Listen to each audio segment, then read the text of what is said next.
So, welcome, Steve. Thanks for joining me. I appreciate taking a bit of time out of your lovely holiday here in Bali.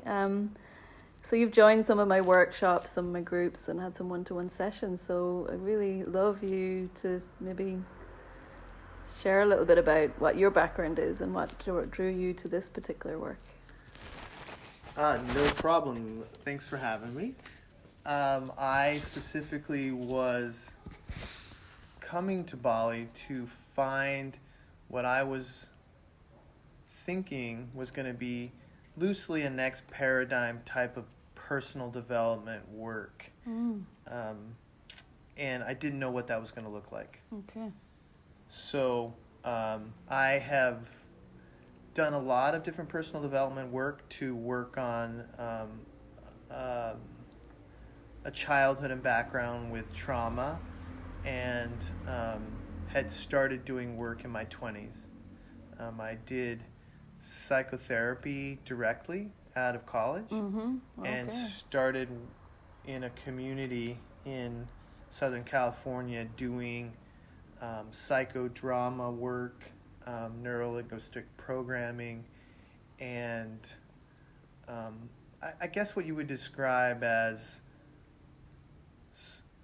therapeutic paradigm shifts. But a lot of them were centered around psychotherapy and trauma reframing. Fantastic, yeah.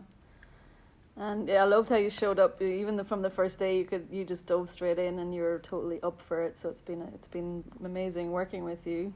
So how was it attending? Say, like, can you remember back to the first session where you came in and you actually did a piece of work in that, didn't you? Yeah, it's interesting because my initial impression was something only to do with some type of ancestral work.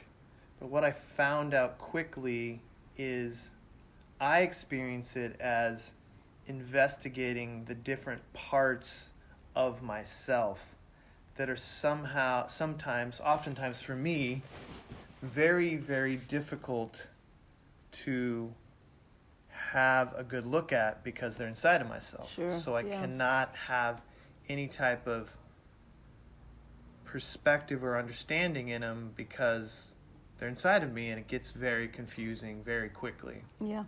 So as I saw you describe constellations from a family systems perspective, to me, I felt like this was a really nice opportunity to sort of unfold the pieces inside myself and have a look at them in a relational way with someone guiding me. Beautiful, yeah.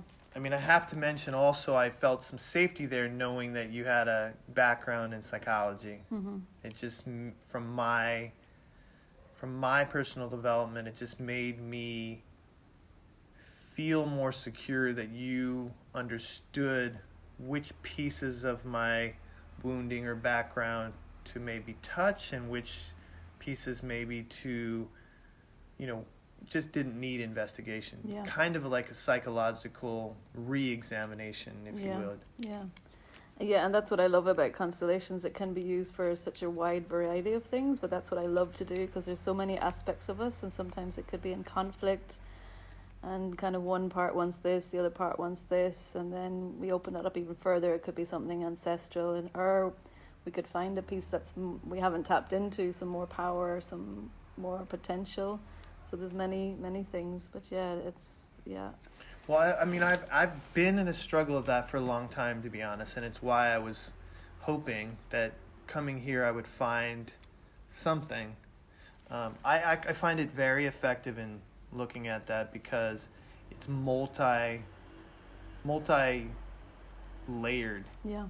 which I find is hard for me to describe to myself. And I think the embodiment piece was confusing to get a handle on, but then makes complete sense.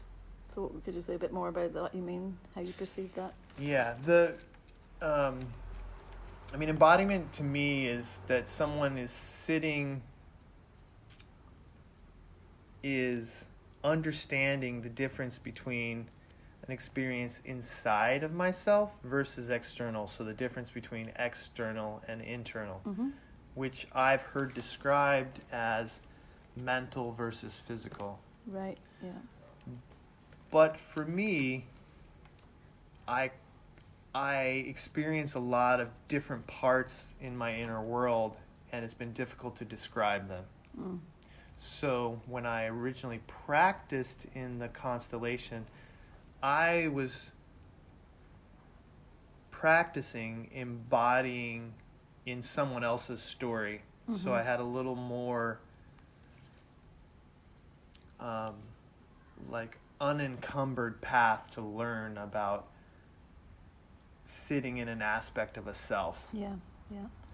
And that's helpful to kind of, as part of the training, which later when I met with you was sitting in my own aspects.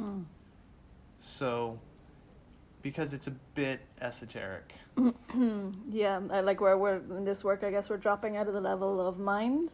So we're not analyzing anything in a mental way. We get to see externalization of energy dynamics. So you're talking about energy dynamics within yourself, so different aspects of self, and then that can also be translated into energy dynamics of relationships, of specific issues. So that might seem esoteric, I guess it's just tapping into deeper levels of soul and energy dynamics, which isn't kind of normal psychotherapy realm. Yeah, and I completely agree that was my experience. And I would describe it more, for me, a little simpler, which is not so much energy dynamics, but the conflicts in the external world seem very real, like real conflicts or real stress or real, and there's something going on inside of me, but I was oftentimes not able to pinpoint what was happening on the inside that was making so many kind of external conflicts or stressors. Yeah. And difficult to talk to a traditional therapist about those dynamics, explaining my my background and my relationship to myself, really. Yeah. And you had quite some breakthroughs. It was amazing working with you, because you with the few tools that I had, which is my intention. I have the tools, and I point the people to connect deeper into different aspects and have realizations, perspective shifts, and often emotions can come, but it's moving to get clarity, insights. So yeah. Well, the first part for me, which is something that I have done in my background, so I had a coaching background, working on people's sort of life activation, clarity work, vision work. It was mostly about distilling a lot of sort of mental, emotional, dream information. But I find that distilling information for people is very effective. And for myself, it was very, very helpful to start sessions by sort of having a quick run through of my experience and having someone psychologically sophisticated enough to categorize and distill stuff into areas of focus. Yeah. Because that affirmation, it was very compelling and peaceful to have someone understand that, and it also makes the process less overwhelming. Gotcha. Yeah. So then I know what I'm focusing on, which I consider a kind of a next level type of therapy, because it's not just an open book. We're kind of crossing some stuff out, and we're honing in on some deep either conflicts or energetic harmonies that are wanting to be, I think, in the inside and the external world. I actually experienced both.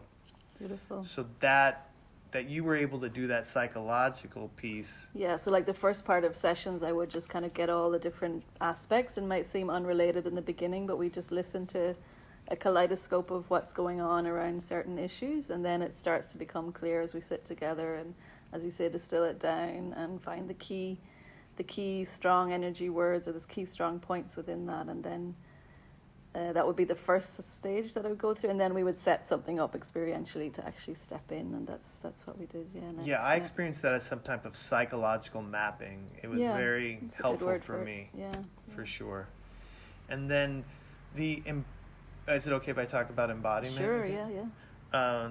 The embodiment piece seemed to be second, and I don't think if I would have, without going to the group constellation works, if I'd really understand it, because I was just experiencing an aspect of myself kind of in a neutral position. Yeah. And that insight I've been looking for a long time. Wow. Because I'm looking at a part of myself that's hard to describe to others, but I understand it because it's me. But it's not how I was looking at myself, which is so valuable, but just such a, I don't think I don't know, it's normal for you, but it took me some like breathing and guidance to get into that. But the insight potential for me is, well, I did experience intense insights and intense emotional like clearing and high level energetic clearing without a doubt. Yeah. And just so people that maybe are listening can kind of see how that might have looked in a session in terms of a space here, we use different positions in the room and chairs and cushions to represent those different aspects that we had discussed. And so isolating them, if you just fully step into each aspect, just really giving that aspect attention, it becomes more apparent. Like you're saying, you could touch deeper. You knew yourself, but then there's so many different parts to us all the time when we actually separate them out and give it space. It really is quite a journey to watch people then start to find their own realizations as you found, and the energy can free up and the emotions. Yeah, the experiential parts are sitting in the aspect, but what I found was the like breakthrough or insights is more the like one part of myself looking at another part of myself, which I try to probably do instinctually or intuitively, but there's no guidance there or sculpting of the aspect, so it gets gets very muddy very fast, and it gets overwhelming. Whereas the sort of the psychological mapping made it less. Then I was able to look one aspect into another, and for me it just created intense transformation possibilities. And I'm 2 months out, and some of those psychological opportunities are really forming. They just are. You got a lot of insights into your work and your life, and you were able to go off then and really now work with that, and I think it made lots of shifts in your life. Well, it sticks. The difference is like I've done cognitive therapy, I've done DBT, I've done psychotherapy, and so like a lot of the mental therapies and trainings, and a lot of leadership and self-development work, and sometimes it's mental but it doesn't stick, whereas the experiential part left a deeper imprint, because I'm like helping myself somehow. It's not me telling you what's happening. I'm guiding you, but you're experiencing the shifts, the insights, the perspective shifts. And and like you're saying, there's a lot of therapies or psychotherapies could be a lot on the mental or the cognitive behavioral level. But my passion is to bring in mind, body, soul, spirit. So we touched into deeper aspects as well as personality kind of aspects. And then it's interesting to get perspective of those deeper core essence, core strength. Anything you remember about that? Well, it's interesting you said mind, body, soul, spirit, because generally I cannot compare those in like apples to apples in a therapy session because it's too big a jump. But I did have some of those strangely kind of experientially, because it was like a thought, but then I was experiencing like an opportunity and an obstacle maybe in a specific area. Like I had a mechanism that was basically an old mechanism that was very apparent in a couple of my aspects. That So when you say mechanism, I think you mean Yeah. like a behavior that your Like a coping defense mechanism or mechanism. defense Yeah. mechanism. Okay, gotcha. Yeah. And it was appearing in two different specific areas or aspects of my life, like kind of constantly. And I mean, I just didn't even know I was doing that behavior until I was sort of experiencing it from this like neutral position. Mm-hmm. And then some of the insider transformation opportunities that I just didn't feel that was true anymore. And it gave me enough of a psychic, emotional, and I guess soul or spiritual space inside of myself to look at something a little more not authentic, but a deeper harmony for myself. Yeah. And I think a lot of that also is your encouragement towards feeling my deeper core self as like a constant referencing point, Yeah. which I'm assuming is part of the practice to make sure someone's grounded in the deeper part of themselves. Well, there's elements that I would have brought in from what I consider or what I've experienced to be really useful, and that to me it's not necessarily something that maybe would have trained in as such, but having maybe tapped into those places in myself, can see that if we do issues on a personality level, maybe as we did with yourself, sometimes touched into family dynamics, and when you say mechanism, you could see how that was playing out in family, but then all of that, there's a level of like a lot of psychology, ancestral work, but then to touch into this, it's almost like a higher perspective of the core self or higher self. It's really fascinating that people start having their own insights and revelations and seeing it from that perspective. So I set it up, and then it's just amazing to watch people then come with their own revelations. So it's some things I added, I guess, in a little bit.